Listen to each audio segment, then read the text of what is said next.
Bonjour, bonjour et bienvenue à notre séminaire Internet sur la transformation de votre SNOP en IBP. Donc, mon nom est Catherine Schmidt-Weber et avec mon collègue Flavio Petrocola, nous allons aujourd'hui animer et présenter le sujet, donc transformer son SNOP en IBP. Alors, tout d'abord, je vais vous expliquer certains détails techniques. Alors, pour poser une question en cours de présentation ou à la fin, vous pouvez utiliser la boîte interactive qui se trouve normalement sur votre écran en bas à droite, et qui s'appelle Questions. Donc là, vous pouvez poser les questions que vous souhaitez, auxquelles nous vous répondrons soit immédiatement, soit en fin de séance. Sinon, au cours de la présentation, nous allons vous poser 3 questions qui nous permettront de mieux comprendre la maturité de votre processus. Donc, merci d'y répondre en sélectionnant une réponse qui va s'afficher. Donc, vous devez juste cliquer la réponse. Alors, ce séminaire est enregistré et nous vous donnerons les informations à la fin de la session pour pouvoir le réécouter si vous le souhaitez et le revisualiser si vous le souhaitez. Voilà, alors si vous rencontrez des difficultés techniques, vous pouvez nous contacter par la boîte interactive questions et nous avons des personnes, j'allais dire en background, qui peuvent vous aider. Voilà. Alors, je me présente rapidement, donc je m'appelle Catherine Schmidt-Weber, je suis associée Oliver White, donc j'ai un passé industriel, j'ai travaillé pendant 20 ans dans l'industrie. Donc avant d'être consultante, tous nos associés ont tous un passé industriel et ont une grande expérience en entreprise. Et je suis aujourd'hui accompagnée de Flavio Petrocola qui va se présenter lui-même et qui va démarrer cette présentation. Voilà, je vous souhaite une bonne séance et puis à la fin, nous pourrons discuter de vos questions. Merci Catherine. Alors, je suis Flavio Pietrocola, consultant senior Oliver White depuis 2002. Et mon passé industriel, ça passe par la supply chain européenne et après la direction générale dans une entreprise qui aujourd'hui a été absorbée par une grosse boîte anglaise, mais qui était spécialisée dans le secteur soit personnel et santé. Et en fait, comme Catherine vient de dire, on a tous vécu des démarches avec Oliver White. Dans mon cas, en fait, on avait vécu par ce qu'on appelait à l'époque Sales Operations Planning, l'intégration de la partie industrielle avec la partie commerciale, qui passait en même temps par la séparation des deux fonctions. Je crois que plusieurs entre nous, ils ont eu un passé d'acquisition. Donc, vous avez des entreprises qui ont les fonctions commerce et les fonctions fourniture. À un moment donné, il y a un partage de responsabilités. Et là, comment maintenir la synchronisation du business. Alors, en termes de Oliver White, ça peut paraître un peu un slide marketing, mais c'est important pour encadrer le sujet qu'on va discuter aujourd'hui. Donc, il y a M. Oliver White, en fait, qui a fondé notre entreprise en 1969, en provenance du conseil en termes de logiciels. Donc, il lui a attribué l'un des premiers logiciels de calcul des besoins nets au monde. Mais M. Oliver White, il rapidement a compris que ce n'était pas le logiciel qui faisait les bonheurs de l'entreprise. Et donc, il a évolué la pensée en passant par MRP2, qui en fait est attribué au monsieur Oliver White. On a parlé par la suite du SNOP, IBP, alors vous allez connaître tous ces acronymes par la suite. Et aujourd'hui, on parle de plus en plus de collaboration dans la supply chain. Donc, on est tous des experts. On a tous géré des business et des réalités assez complexes. Et c'est pour ça que on se voit très capable d'accompagner les entreprises dans ce changement. On est une petite boîte, en fait, on est environ 80 consultants au monde. On peut se dire c'est une boîte niche, mais en même temps qui s'est spécialisée sur l'intégration d'entreprises. Donc, on a même 40 ans d'histoire et d'évolution de la pensée. Alors, en termes de positionnement, donc c'est le slide suivant, Catherine. Allô? Oui, mais... Je continue. Le positionnement, en fait, c'est que on a une tâche d'accompagnement, de formation et surtout de transfert de compétences. Donc, on est là, on n'est pas là pour vous donner des blueprints, des books, des processus. On est là pour accompagner que chez plusieurs entreprises devienne une expérience de transformation de votre business. Ce n'est pas seulement une évolution, comme vous allez voir, surtout quand on parle entre un pic et un integrated business planning, donc une réalité beaucoup plus intégrée, beaucoup plus changeante encore pour l'organisation.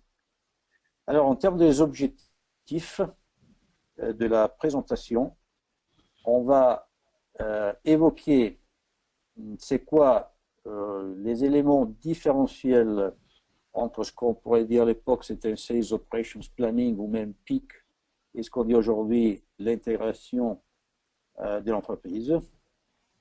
Pourquoi cette évolution entre Sales Operations Planning et Integrated Business Planning qu'on dit en même temps, aujourd'hui on peut même parler de Advanced Sales Operations Planning.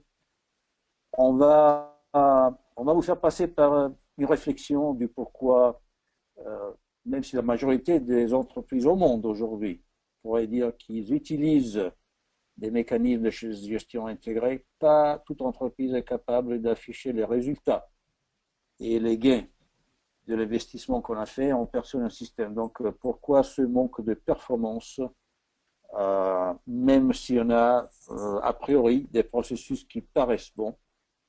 Et finalement, on va faire une clôture et quoi donc évidemment, on ne va pas vous faire passer pour tout ce qui est un projet de déploiement de gestion intégrée d'entreprise, mais on va partager avec vous quand même quelques éléments qui pour nous sont encore différentiels sur ce qui peut faire le succès ou pas dans vos entreprises. J'évoque alors maintenant c'est quoi l'évolution de la pensée qui a été accompagnée par Oliver White en langue, comme je disais, ça va être vite 50 ans maintenant, en démarrant aux années 70 par ce qu'on appelle aujourd'hui typiquement planification de la production. Et donc là, on parlait du système, des premiers systèmes de gestion matière, MRP, calcul de besoins nets. Par la suite, on commence à parler de PIC, donc plan industriel et commercial. Curieusement, aujourd'hui, on a encore des entreprises, même aux années 2010, qui parlent d'équilibrage des monts fournitures et contrôle des stocks. Donc, il y en a qui disent c'est un SIOP, Supply Inventory Operations Planning. Il y en a encore qui pensent que SOP, c'est un outil dans une boîte outils Lean, mais de même que c'est la première étape. Donc, il faut stabiliser le court terme. Alors, fin d'année 80, on commence à se dire, oui, c'est bien d'équilibrer charge et CAPA, mais c'est quoi les enjeux financiers? Et la pensée commence à évoluer, donc pas seulement en termes d'alignement financier, mais on commence à dire aussi aux années 90, il faut faire une croissance de demande. Et donc, dans les anciens modèles SNOP, vous ne verriez pas produits, gestion de nouveaux produits séparés de la gestion de la demande. C'était fondu. Aujourd'hui, pour plusieurs entreprises, c'est crucial d'identifier soit le lourd par rapport au existant, la probabilité de lancement du nouveau, la probabilité d'obtenir des marges additionnelles et des ventes additionnelles. Donc, pour évoluer en la gestion du nouveau par rapport à l'existant. Et c'est là, on est, en fait, et encore aujourd'hui, on pourrait dire, c'est l'une des fonctions qui est encore en développement. Parce qu'évidemment, c'est beaucoup plus difficile de planifier du nouveau par rapport à de l'existant. Et comme vous savez tous, il y a des cycles de produits, vie de produits qui sont de plus en plus raccourcis. Il y a nous, comme consommateurs, qui demandent de plus en plus de nouveautés, mais en même temps, l'innovation est de plus en plus coûteuse, chère et risquée. Donc, comment tous ces aspects sont rentrés dans la planif intérêt de l'entreprise. Et par la suite, on arrive aux années 2000 et on s'est dit, oui, ça se passe bien, mais c'est quoi la stratégie de l'entreprise? Je suppose que vous avez tous plus ou moins des stratégies formelles ou pas. La question c'est, oui, mais si on a un mécanisme de gestion intégrée avec une horizon suffisamment longue, ça devrait même se changer envers ce qui est la stratégie d'entreprise. Et donc, on commence à utiliser des scénarios. Donc, et si on faisait ça, et si on faisait ça, et le scénario, c'est pas seulement opérationnel, ça devient un scénario aussi financier. Et pour terminer, aujourd'hui, comme je disais tout à l'heure, une entreprise excellente, une entreprise intégrée, elle a ce qu'on pourrait dire un ticket d'entrée dans une supply chain plus performante, avec une valeur livrée et perçue par le client consommateur plus élevée que les autres. Et donc, en fait, on parle de concurrence entre supply chain et pas seulement entre nœuds ou clients et fournisseurs dans la supply chain. Donc, c'est où aujourd'hui, c'est là où la pensée évolue et où Oliver White est toujours présent en cet accompagnement de cette pensée pour la rendre déployable et pratique à l'entreprise. Je crois que c'est le moment de passer la parole à Catherine. Alors, ce que l'on voudrait, c'est donc maintenant, vous avez une question qui s'affiche sous les yeux. L'idée, c'est de savoir par rapport à l'évolution que vient de vous présenter Flavio, où est-ce que votre entreprise se situe? Donc, vous avez un écran devant vous et vous avez donc la possibilité de répondre. Choix 1, vous êtes au niveau planification de la production, plan industriel et commercial. Choix 2, au niveau de l'équilibrage, demande, fourniture, contrôle des stocks. Choix 3, au niveau de l'intégration financière. Choix 4, vous avez également l'intégration des nouveaux produits. Et choix 5, vous êtes vraiment dans un processus avancé avec un déploiement de la stratégie, l'utilisation de scénarios et une approche de supply chain collaborative.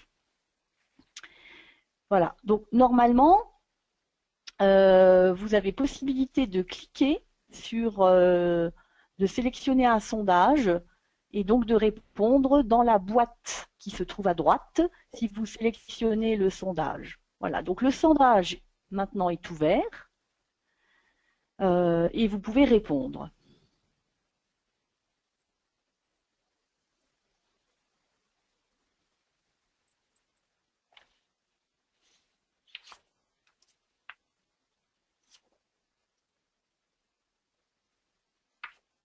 Voilà, donc je vois que nous avons 89% des participants qui ont voté. Je vais encore laisser 2-3 secondes.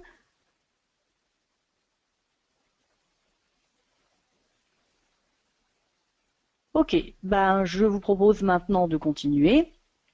Donc, en fait, si on veut faire, alors, le partage des résultats, est-ce que vous, donc partage des résultats, donc 50% des gens donc, se situent aujourd'hui avec une intégration financière. 50% des gens qui participent donc à ce webinaire se situent avec une intégration des nouveaux produits. Donc on a, j'allais dire, un état relativement avancé. Donc, et par contre, on n'a personne dans la dernière boîte avec déploiement de la stratégie et utilisation de l'orientation supply chain collaborative. Merci pour vos réponses à ces questions. Voilà. Alors, si on veut maintenant résumer un petit peu la différence entre un SNOP et un IBP, donc qu'on traduit par la terminologie planification intégrée de l'entreprise. En fait, c'est vraiment l'IBP, c'est vraiment le processus qui pilote l'entreprise, qui est conduit par l'équipe de direction et qui, une fois par mois, évalue et revoit les projections futures de la demande, de la supply, de la gestion des produits, des projets stratégiques et des résultats financiers. Tout ça, c'est fait sur un horizon glissant qui est au minimum de 24 mois. Et on a un vrai processus de prise de décision qui aligne les plans tactiques et opérationnels avec toutes les fonctions de l'entreprise et dans l'objectif de réaliser tous les objectifs de performance de l'entreprise. Ce processus donc est un processus d'équipe qui conduit au consensus sur un seul plan opérationnel dont tous se sentent responsables et qui permet la gestion de toutes les ressources critiques, les hommes, les machines, les stocks, la matière, mais aussi le temps et l'argent pour satisfaire au mieux le client de manière rentable. Donc on est vraiment sur un processus de pilotage complet et c'est là aussi que ça devient un processus non plus supply chain, mais un processus d'entreprise, d'équipe de direction, ce qui est un changement important. Alors, qu'est-ce que c'est que ce processus concrètement? En fait, c'est un cycle mensuel, c'est un cycle de réunions qui se déroule une fois par mois, qui est divisé, comme vous pouvez le voir sur l'écran actuel, en 5 étapes. Le cycle va commencer par ce qu'on appelle la revue produit, qui est donc la revue qui va regarder tout ce qui est nouveaux produits, portefeuille de produits, et qui va donc permettre d'avoir une bonne intégration des fonctions recherche et développement, marketing et de la définition des produits futurs qui vont donc constituer l'offre commerciale de l'entreprise. Donc ça peut être des produits, ça peut être des services. Cette revue est la première du cycle et elle va ensuite donc transmettre des informations sur tout ce qui est plan de lancement de nouveaux produits ou sortie d'anciens produits à la revue de la demande. Donc la deuxième étape du cycle, c'est la revue de la demande qui, elle, va permettre de collecter dans toute l'organisation de l'entreprise les informations que je vais résumer sous la terminologie plan de la demande ou prévision de vente. L'objectif, c'est de connaître le business potentiel de l'entreprise. Qu'est-ce que l'on pourrait offrir à nos clients, à notre marché? De quoi ont besoin nos clients, notre marché? Alors, c'est une étape qui est importante parce qu'elle va permettre de dimensionner, ben voilà, qu'est-ce qu'on sert à notre client, combien on va pouvoir vendre et à qui.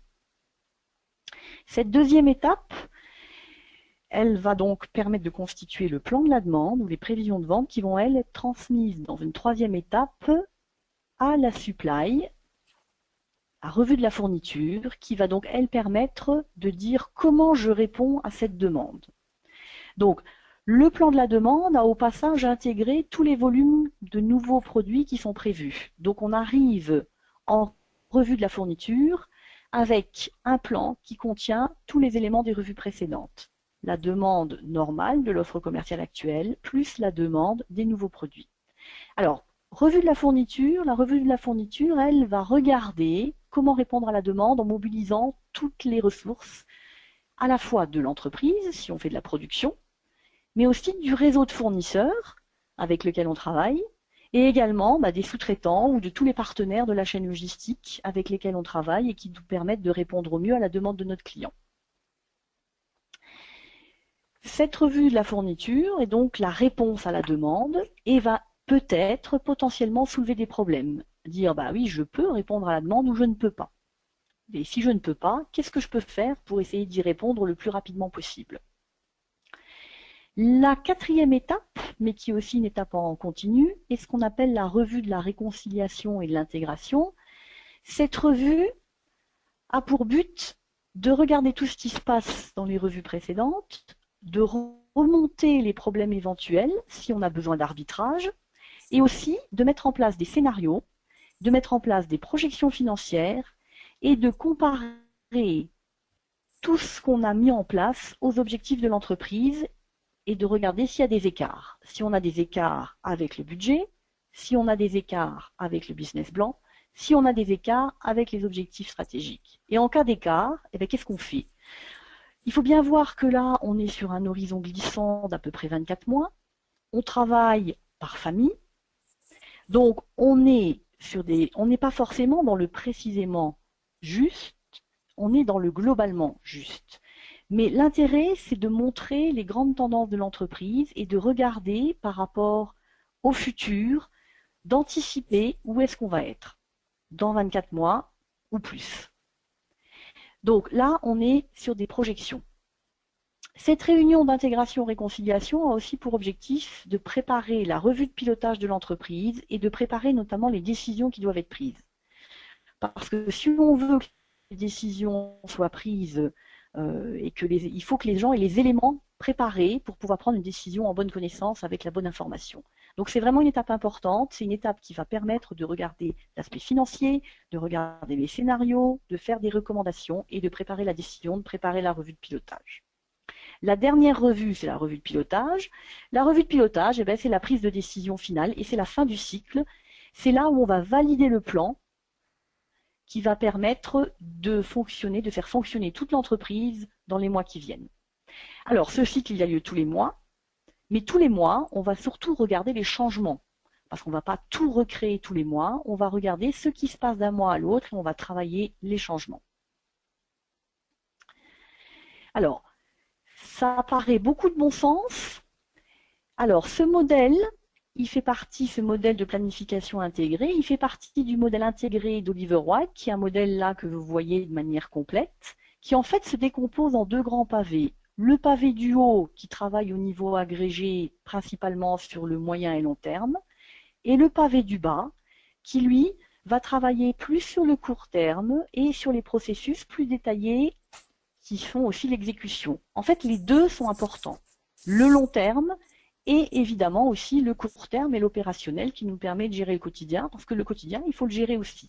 C'est pas parce qu'on a un SNOP qu'il ne faut pas avoir de processus quotidien. Au contraire, les deux, long terme, moyen terme, court terme, exécution, planification au niveau agrégé, c'est tout complémentaire. Et la réussite de l'un va avec la réussite de l'autre. Alors, c'est quoi, si on veut résumer donc les différences entre un processus SNOP et un IBP? La première chose, c'est l'intégration financière. La grosse différence, c'est que vraiment le processus IBP devient le processus de pilotage financier de l'entreprise. Le deuxième point, c'est l'intégration des plans, des initiatives et des activités stratégiques. Tout le travail qu'on fait a pour objectif final de répondre à une stratégie et à des objectifs stratégiques. La troisième différence, et elle est de taille, c'est vraiment la gestion du portefeuille de produits, qui est là aussi tous les mois revu avec des offres qui peuvent être rationalisées, augmentées, diminuées, avec des lancements de nouveaux produits qui sont bien mieux contrôlés et bien mieux anticipés. La quatrième différence, c'est l'utilisation de scénarios. Très souvent, dans les entreprises, on n'a pas qu'un seul plan, en fait. On a plusieurs possibilités, on a plusieurs réponses possibles. Et donc, l'intérêt, c'est à chaque fois de proposer des scénarios différents et de les étudier. Parce que le meilleur scénario pour l'entreprise n'est pas forcément le meilleur scénario pour une des fonctions, que ce soit la fonction de la production ou la fonction logistique ou la fonction commerciale. Donc là, ce qu'on vise, c'est l'intérêt de l'entreprise. De manière générale, ce processus permet aussi d'avoir une bien meilleure visibilité et une meilleure gestion des risques opératoires. Parce qu'on travaille avec de l'anticipation, on va pouvoir réfléchir qu'est-ce qui se passe si, par exemple, aujourd'hui, on a certains risques géopolitiques, on peut avoir des risques liés à des nouvelles lois, on peut avoir des risques financiers, on peut avoir une exposition à plein de risques différents, aussi des risques tout simplement de certains de nos fournisseurs. Le processus intègre la notion de gestion des risques et permet donc de faire des scénarios. Qu'est-ce qui se passe si j'ai ce risque qui apparaît? La sixième différence, c'est l'identification des écarts et la prise de décision. En fait, on veut mettre en évidence les écarts par rapport à nos objectifs, que ce soit les objectifs du budget, du business plan ou de la stratégie, et on veut donc anticiper. D'abord, on les voit, ces écarts, et qu'est-ce qu'on peut faire? Qu'est-ce qu'on peut faire pour 24 mois à l'avance, travailler pour que ces écarts finalement soient réduits au maximum et qu'on atteigne nos objectifs. La septième, c'est la possibilité, en ayant à la fois ce processus long terme agrégé et les processus d'exécution, c'est de passer de l'un à l'autre, parce qu'on a besoin d'avoir les deux vues, et les deux vues sont complémentaires. Un bon processus IBP permet justement un passage facile, long terme, vision agrégée, court terme, vision détaillée. Et donc, ça permet d'avoir une intégration totale. Et le point 8, c'est un point qui est important, c'est pas technique, c'est plus du comportement, mais ce processus qui est formel, qui est finalement est structurant pour l'entreprise, en fait, il permet à l'équipe de direction d'être confiante dans les décisions qui sont prises et aussi dans les projections pour le futur de l'entreprise. Et ça, c'est quelque chose de très important et c'est, j'allais dire, un petit peu le but de ce processus, c'est d'avoir toute la confiance de l'équipe de pilotage dans un processus de pilotage qui permet justement d'être confiant et d'assurer le futur. Alors, les bénéfices. Ce que vous voyez sur l'écran, ce sont les top bénéfices qui sont attribuables à la planification intégrée de l'entreprise. Donc, c'est un pourcentage de réponse. Et alors, ce qui est vraiment important de noter, c'est l'augmentation du revenu. C'est un processus qui permet une dynamique de croissance. Donc, on a plein d'éléments techniques, l'amélioration de la justesse des prévisions, l'amélioration des commandes parfaites, du service au client, une meilleure gestion des stocks, une réduction des stocks, d'amélioration des plans d'appro. Mais que je dis vraiment qui est important, ce processus, il permet à l'entreprise de grandir et de se préparer pour le futur. Sur ce point-là, Catherine, si tu me permets, prendre la parole une minute, je crois que c'est important de faire noter à notre audience que seulement il y a quelques années, le chart aurait été très différent. On aurait plutôt parlé encore de réduction des inventaires, de efficacité de la supply chain ou la production. Mais comme vous voyez, en fait, les enjeux d'une planif intérêt de l'entreprise, ça devient de plus en plus visant le business au global et pas forcément les gains typiques de ce qui aurait été un équilibrage charge-capa dans le passé. Merci Catherine. Tout à fait.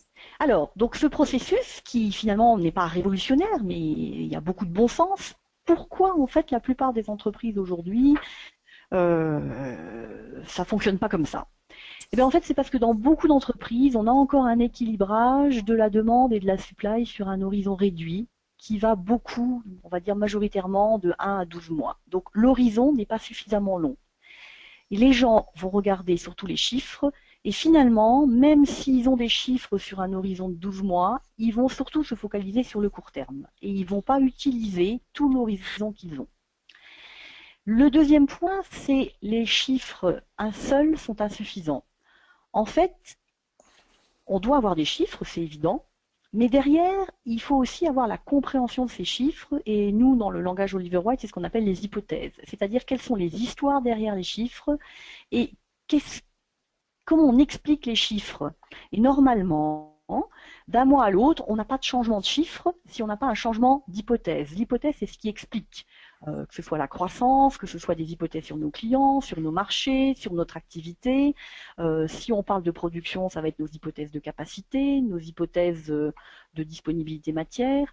En fait, on a besoin de comprendre tout ça. Et la réussite d'un bon processus IBP, c'est pas les chiffres tout seuls, c'est toutes les explications derrière les chiffres. Donc ça veut dire toute l'analyse qu'on a réussi à faire pour amener des explications. Alors, l'alignement demande-supply est important, mais ça n'est pas suffisant.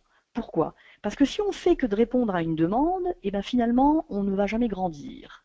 Et en fait, derrière, il y a l'idée que ce qui n'est pas planifié ne se réalisera pas. Donc, si on veut croître, par exemple, et ben en fait, il faut intégrer dans nos plans la croissance. Donc, il faut l'intégrer, et notamment, un des moyens de l'intégrer, ben, c'est par les nouveaux produits, les offres additionnelles qui doivent générer des ventes additionnelles, qui doivent amener des nouveaux clients. Et donc, on a besoin d'avoir cette visibilité sur tous les nouveaux produits, mais là aussi, une visibilité qui est soutenue par des hypothèses. On a un nouveau produit, quel va être son impact sur le marché, sur les clients, sur la demande, sur le revenu de l'entreprise? Quel est l'impact sur la supply? Est-ce que ce nouveau produit fait partie de notre orientation stratégique? Quelles vont être les ressources pour supporter le développement de ces nouveaux produits? Donc la partie nouveaux produits, c'est vraiment un des maillons clés de l'IBP, alors qu'il n'était pas beaucoup mis en œuvre dans les processus PIC ou SNOP du passé. Alors, la notion de détail et d'horizon. Je vous l'ai déjà dit, en fait, on a un processus IBP qui, lui, va se focaliser sur le moyen-long terme. Et en fait, dans une revue IBP, on va passer, on va dire, 15% du temps sur le passé pour regarder un petit peu la performance passée, dans l'idée de dire est-ce que j'ai été capable de tenir mon plan? Est-ce que j'ai bien fait ce que j'avais dit que j'allais faire? Donc, on planifie et on exécute. On réalise le plan qu'on avait promis. On va passer à peu près 10% de notre temps sur le court terme, les mois 1, 2, 3, peut-être 4. Parce que pourquoi on va passer peu de temps sur ces mois-là? C'est parce que finalement, c'est un peu trop tard pour changer quelque chose. C'est un peu notre période figée. Donc, les moyens, les leviers d'action sont limités. Par contre, dans l'IBP, on va vraiment se concentrer sur la période moyen-long terme et on va passer 75% de notre temps à travailler sur l'horizon, on va dire 3 à 24 mois, et essayer d'anticiper. Le but de l'anticipation, c'est vraiment d'éviter que certains problèmes que l'on peut voir à l'avance soient oubliés et finalement nous perturbent dans le court terme. Plus on anticipe et plus on travaille le long terme, moins on aura de problèmes dans le court terme. Ce qui ne veut pas dire qu'on peut les éliminer tous, C'est pour ça qu'en parallèle du processus IBP, on doit avoir des processus beaucoup plus dynamiques, à une fréquence, on va dire, au minimum hebdomadaire, qui, eux, vont permettre de gérer les aléas court terme. Voilà. Donc l'un ne va pas sans l'autre. La grosse différence aussi, c'est qu'à un moment donné dans l'IBP, on travaille par famille, au niveau agrégé, donc on est famille, segment. Pour avoir une vision, on veut être globalement juste plutôt que précisément faux. Par contre, à un moment donné, pour planifier de manière détaillée, pour planifier un plan de production, on a besoin, pour faire un PDP, on a besoin de détails. Et donc, dans le court terme, on est bien obligé de passer au niveau référence, au niveau SKU, parce qu'on a besoin de ce détail dans le court terme au quotidien. Donc là aussi, c'est extrêmement complémentaire. Alors, là, vous voyez une deuxième question qui s'affiche, qui est à propos de l'horizon. Quel horizon utilisez-vous dans votre processus IBP ou SNOP aujourd'hui dans votre entreprise? Plus de 36 mois, 36 mois, 24 mois, 12 mois ou 6 mois et moins? Donc là, pareil, vous pouvez répondre au niveau du sondage qui est ouvert maintenant.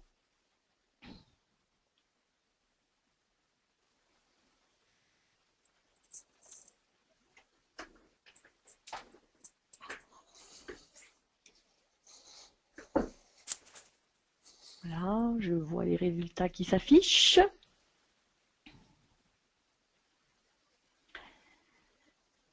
Voilà, donc il y a 75% des gens qui ont voté. Alors, eh ben, j'allais dire que vous n'êtes pas mauvais du tout.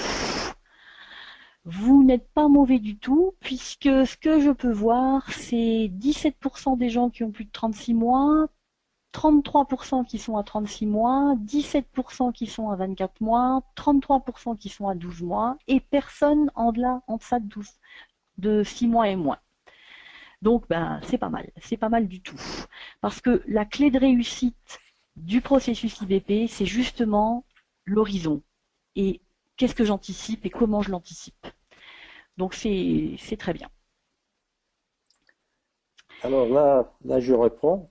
En fait, les commentaires que j'aurais sur le résultat de l'enquête, c'est oui, quand 90, c'est pas mal du tout. Quand même, la question, c'est est-ce que vos plans, ils sont intégrés complètement ou est-ce que vous avez plutôt une planif supply chain qui n'est pas complètement accompagnée d'une planif financière, par exemple? Et ça introduit le problème suivant ou peut-être l'opportunité suivante qui est que on se trouve qu'il y a plusieurs entreprises qui ont un processus en place, mais qui est essentiellement approprié et drivé par la supply chain. Alors, c'est pas surprenant d'avoir ce type de situation car finalement, on a bien évolué sur l'aspect industriel, l'aspect production, l'aspect manufacture, technologie et supply chain. On pourrait dire sur les derniers 60 ans, ou même depuis la révolution industrielle anglaise du 19e siècle. Mais ça pose un challenge et ça pose des questions. Parce que dans plusieurs entreprises, le constat c'est que c'est très difficile d'engager le commerce et c'est presque autant difficile d'engager les finances.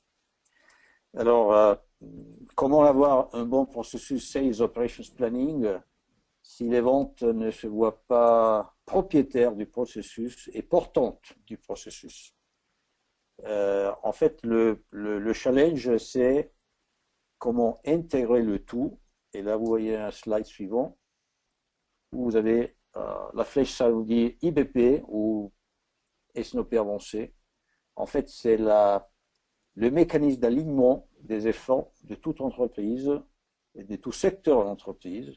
Parce que Oliver White, nous, on est profondément convaincus du fait que tout salarié, il fait le mieux pour l'entreprise. La question, c'est si ces efforts sont alignés ou pas envers une stratégie qui est également partagée et parlante, et si même exprimée par des indicateurs de performance, par des chiffres, donc par un affichage constant, pertinent et cohérent sur c'est quoi l'avancement de l'entreprise envers ses objectifs. Encore une fois, On voit qu'on a plusieurs entreprises avec des tableaux de bord, avec du scorecard très complexe et très complet, mais pas toujours suffisant en termes de satisfaire ce besoin d'alignement et de fédération des efforts.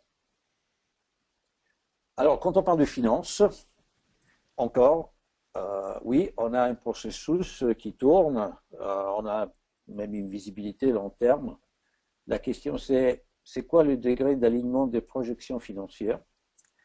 Parce que, encore typiquement, on se trouve avec des entreprises qui ont une capacité d'identifier un gap opérationnel, mais qui n'ont pas la même capacité d'identifier un gap financier. Ici, je dirais que c'est là où les comportements se heurtent le plus avec la mentalité IBP, qui dit qu'il faut mettre en évidence un écart, il faut le déclarer honnêtement, et il faut le traiter au plus tôt possible. Donc, ce que vous voyez dans les chartes devant vous maintenant, si vous avez le comportement qui dit, bah, on va tenir, on va pas déclarer les choses, on va essayer de mieux faire, en fait, vous êtes en train de reporter le gap sur une période peut-être fin d'année où vous n'avez plus de chance de récupération. Et là, malheureusement, le processus, ça vous n'aide plus. Parce que, comme Catherine disait, le focus, c'est pas court terme, le focus, c'est moyen-long terme. Donc, en fait, le focus, c'est mettre en évidence des risques potentiels pour le business avec un délai devant vous qui vous permet de prendre des actions, entamer des actions correctives ou tout simplement noter le fait que vous avez un risque et le révisiter au meilleur moment. Un exemple que j'ai eu il y a que quelques mois, en termes de la capacité du processus de mettre en évidence un écart, c'était une entreprise pharmaceutique qui lançait une nouvelle molécule en Allemagne, mais qui avait des problèmes de remboursement. Et la question, c'était donc comment modéliser, si on réduit le prix en Allemagne et qu'on peut lancer dans le reste de l'Europe, parce que là, on est aligné avec les autorités sanitaires, ou ne pas lancer en Allemagne et lancer dans les autres pays avec un prix plus élevé, ou ne rien lancer et en même temps afficher c'est quoi l'impact sur la supply chain. Alors, il était complètement incapable de modéliser ça parce que dans leur mécanisme de contrôle, tout était si extrêmement détaillé qu'en fait, il se disait qu'il leur aurait pris 3 mois pour décider. Alors, évidemment, aujourd'hui, dans un monde qui change très vite, la capacité d'envisager un problème ou une opportunité, d'avoir une visée financière et en même temps de trouver des solutions rapides et vite, ou même de décider de ne rien faire, ça c'est une valeur ajoutée qui est extrêmement appréciée par ceux qui maîtrisent les processus de gestion intégrée d'entreprise. Donc le résumé, c'est que les processus montants, en fait, c'est les processus gestion intégrée d'entreprise, c'est ce que l'entreprise et toutes ses fonctions sont capables de faire, de délivrer, et leur capacité de livraison est mesurée, en fait, par des critères de performance, des métriques de performance qui sont partagées et connues. Par contre, il y a toujours un processus descendant, il y a l'ambition de l'entreprise, soit de la multinationale du groupe ou même de l'unité de business, et c'est normal d'avoir des ambitions qui sont plus challengeantes que notre capacité de faire. La valeur ajoutée encore du processus, c'est laquelle de mettre en évidence ce gap, côté opérationnel et financier, et avec du recul, et avec, on pourrait dire même de la sérénité, affronter le gap au bon moment et donner des solutions, même en ultime, arriver à la conclusion de en fait, la stratégie qui n'est plus faisable parce que notre processus montant, notre bottom-up n'est pas capable de faire. Et à ce moment-là, on a un processus vertueux qui remet en cause la stratégie même. Il faut dire que pour ce type de comportement et attitude, le processus doit être très bien développé et très bien approprié à tout niveau de l'entreprise, mais ça donne une valeur énormément majeure parce qu'on pourrait demander d'un SOP classique. Donc la question qui vous est posée aujourd'hui, c'est que, et même vous avez donné déjà une réponse à 50%, mais la question c'est est-ce que vous avez des projections financières, qu'on pourrait dire, qui sont pertinentes et proprement alignées à vos projections opérationnelles. Et quand je parle d'opérationnel, je ne cite pas seulement la supply chain, je parle d'opérations commerciales, opérations R&D innovation et opérations techniques et supply chain. Donc la question c'est, est-ce que vous avez ce type d'alignement? Est-ce que vous êtes satisfait? Est-ce que ça rapporte le résultat attendu? Et là, on lance l'enquête.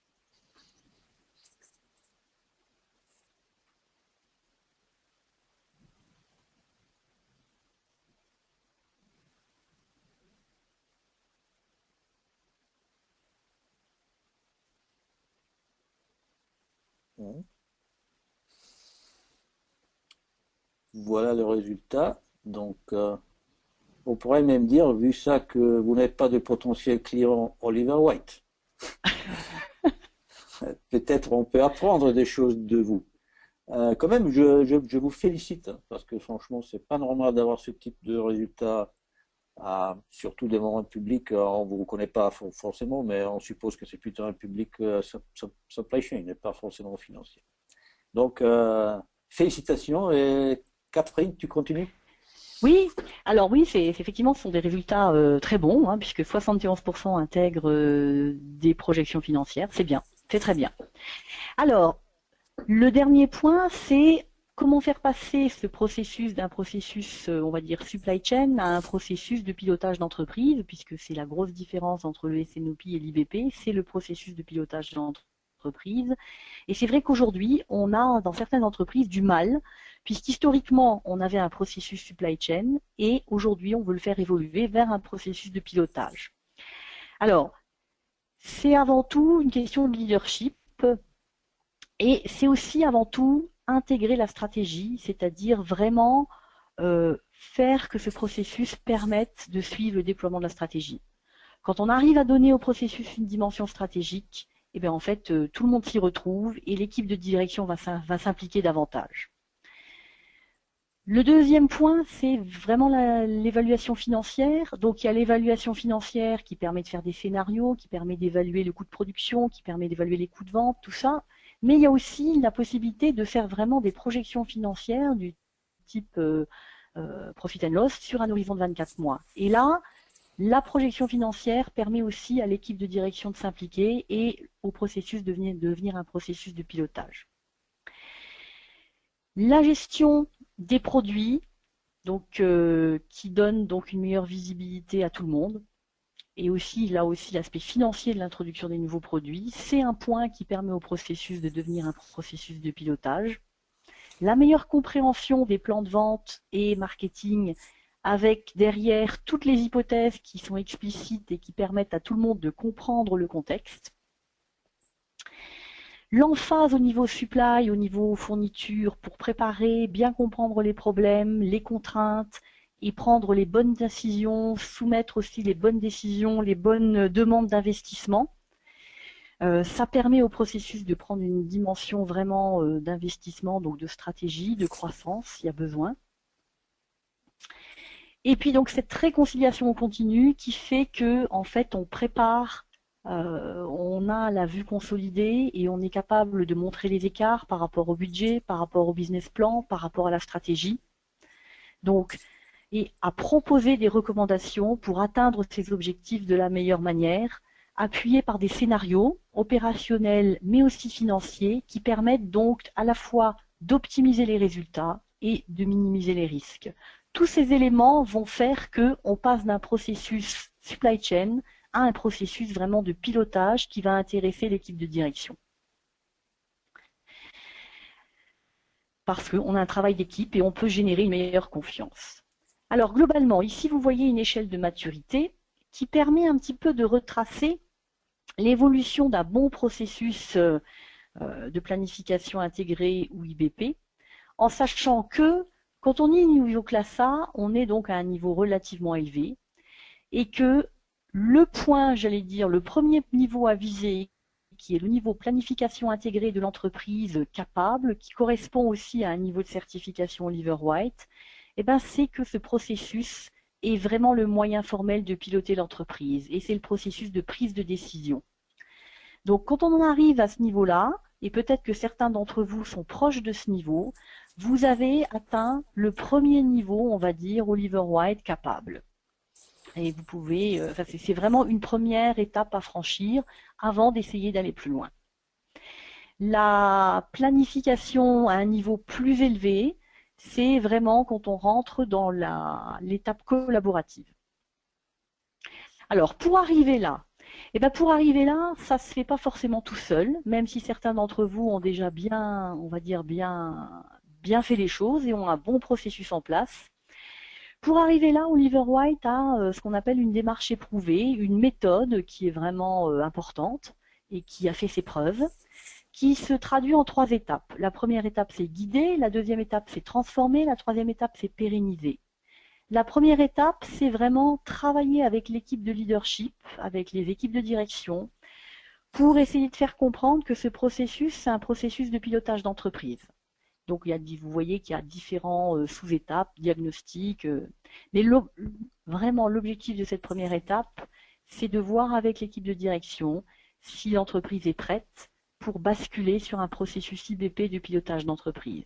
Une fois que ce point de décision est atteint, et bien après, on met en place des outils qui vont passer par de la formation, par de l'accompagnement, par du design de processus, pour transformer un processus existant ou pour créer un processus si rien n'existe. Et ça, Oliver White, là, on est accompagnateur, on vous aide à vous transformer et on vous accompagne dans des ateliers de travail, de design, comme on veut. Et après, c'est pérenniser. Une fois qu'on a le processus en place, l'objectif, c'est de démarrer rapidement, même si c'est pas parfait, parce qu'on apprend en faisant. Et donc, de tourner le processus tous les mois pour arriver à l'amélioration. Et ça peut prendre du temps, mais on va dire qu'au final, on arrive sur un processus qui fonctionne bien. Voilà, donc là, vous voyez un petit peu le détail de chaque phase. Donc, c'est notre méthode, c'est une méthode qu'on utilise dans les entreprises depuis des années et qui marche bien. Ça prend du temps, oui, mais l'idée pour nous, c'est que on est beaucoup présent avec vous au début et plus le temps passe, plus vous devez autonome et moins on est présent, jusqu'à une certification finale qui est un petit peu la reconnaissance du voyage accompli et qui permet de dire voilà, vous avez atteint un certain niveau et maintenant, à la limite, vous volez de vos propres ailes. Ce qui est peut-être très différent d'autres approches de cabinet de consultants. Voilà. Donc, on arrive à la fin de cette session. Donc, je ne sais pas si les gens ont des questions. Donc, si vous avez des questions à nous soumettre, vous pouvez, dans la boîte qui se trouve en bas à droite, vous pouvez poser les questions que vous souhaitez et nous vous répondrons.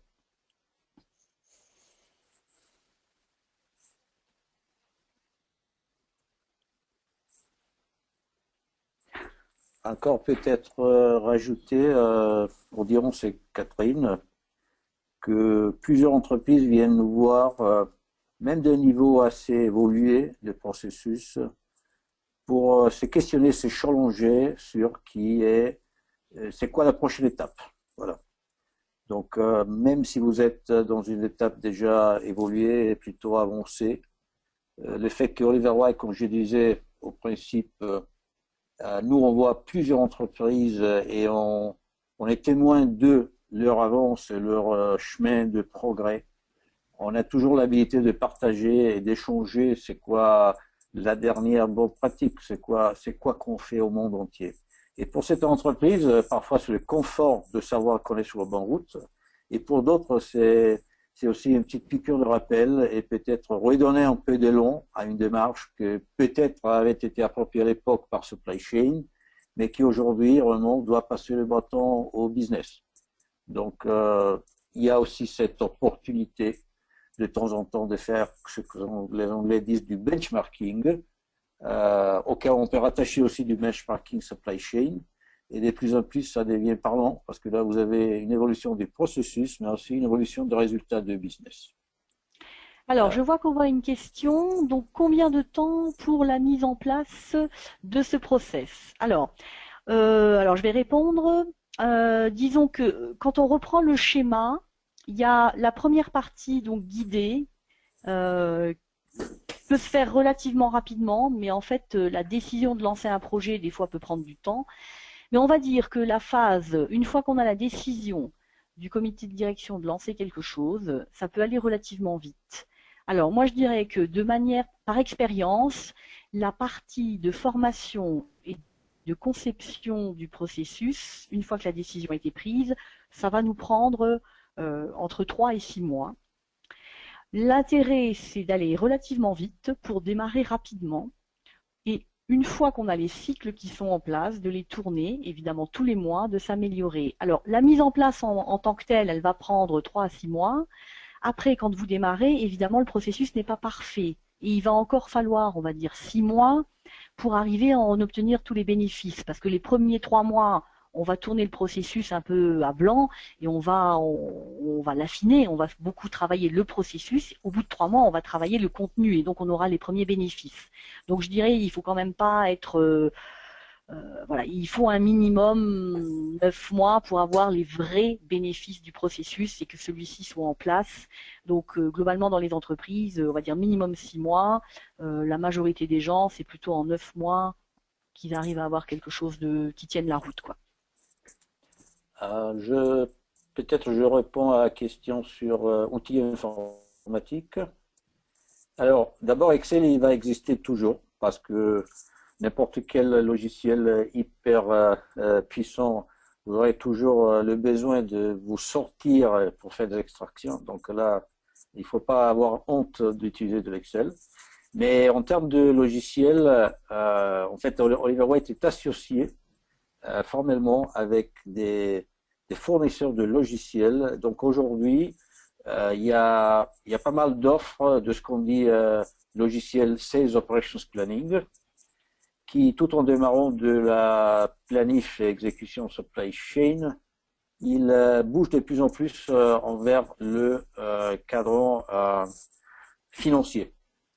Et en même temps, vous avez pas mal de satellites qui se rattachent à vos ERP, qui sont nécessaires en termes de gestion d'un monde ou gestion produit.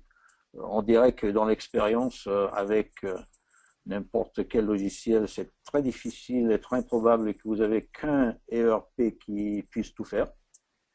Mais il faut quand même avoir une feuille de route du logiciel qui est alignée aux exigences et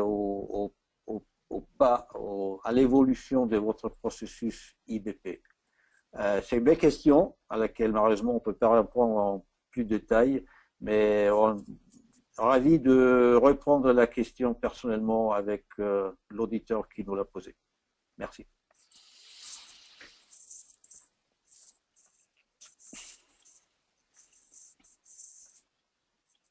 Voilà, bah, je ne vois pas d'autres questions s'afficher. Donc, je pense qu'on a fait le tour. Écoutez, je vous remercie beaucoup alors de votre participation et nous espérons que nous avons répondu à vos questions et à vos attentes. Donc, on vous remercie beaucoup. Et puis donc ce web séminaire a été enregistré, donc vous pourrez le relire sur Internet. Les détails vous seront communiqués. Voilà, et je vous souhaite donc à tous une excellente journée et une bonne continuation. Merci de part de Flavie aussi. Au revoir. Au revoir.